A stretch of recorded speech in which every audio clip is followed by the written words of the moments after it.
কুমড়াগুলো যদি কাছ থেকে দেখাই তাহলে এইরকম লাগে।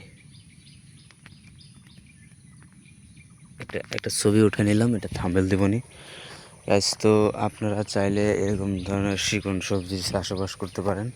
আব্দুল ভাই যেভাবে সফল হচ্ছে সবজি চাষ করে, এই দেখেন আবার আলের উপরে এদের লাল কুশাল লাগাইছে, মিষ্টি কুশাল লাগাইছে, বুড়িডাঙ্গা না কি জানি এই কুশালের নাম, সঠিক জানি না আমি। কুশাল পরিচর্যা করতেছে, দেখতে আল দিয়ে লাগাচ্ছে।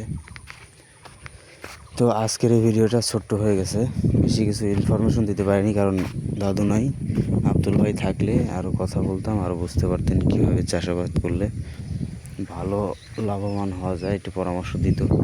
যাই হোক, সামনের ভিডিওতে, সামনের কোনো একটা নতুন ভিডিওতে আমি আব্দুল ভাইয়ের সাথে সরাসরি কথা বলবো, আরও কিছু নতুন কিছু চাষাবাদ করবে আর এগুলো পরিচর্যা করবে, যে কুড়ি কচু লাগাইছে কুড়ি কচু কীভাবে চাষ করতে হয়, এই ধরনের ভিডিও আসবে ইনশাল্লাহ।